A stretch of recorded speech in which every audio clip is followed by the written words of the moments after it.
ఒక పిల్లవాడు వాళ్ళ అమ్మని ఇలా అడుగుతాడు. ఏమని?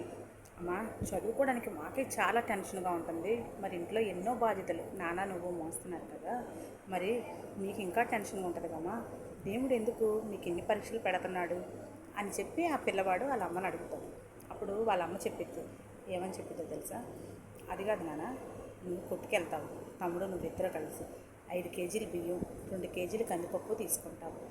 వచ్చేటప్పుడు నువ్వే బ్యాగ్ తీసుకుంటావు అని అడిగితే ఆ పిల్లోడు చెప్తాడు, తమ్ముడు చిన్నోడు కాబట్టి తమ్ముడికి 2 కేజీలు కందిపప్పు తెచ్చి నేను 5 కేజీల బ్యాగ్ తీసుకుంటాను అంటాడు. అప్పుడు చెప్పిద్దారమ్మ, మరి మనమే ఇంత ఇదిగా ఆలోచించినప్పుడు దేవుడు మన గురించి ఆలోచించగా, మనకు ఎన్ని పరీక్షలు పెడితే మనం ఎలా నెగ్గుకొస్తామా అనేది ఆయనకు తెలిసి దాన్ని బట్టే మన పరీక్షలు పెడతారు అని అంటాడు. అప్పుడు పక్కన చిన్నోడు అంటాడు, అన్నయ్యే 2 బ్యాగులు తీసుకుంటే అని అడుగుతాడు.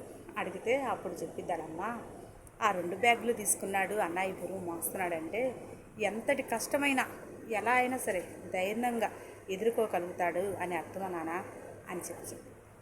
దీన్ని బట్టి ఏమర్థమైంది? మనకు ఆ సమస్య వచ్చింది, ఈ సమస్య వచ్చిందని మనం బాధపడతాం కాదు. దేవుడు మనని ఇంకా బలపరుస్తున్నాడు, ఇంకా మనకెంతో ధైర్యాన్ని ప్రసాదిస్తున్నాడు. అందుకే ఇలా కష్టాలు పెడుతున్నాడు. ఈరోజు కష్టపడితే రేపు రోజు సుఖం ఉంటుంది అని అర్థం. ఏమంటారు?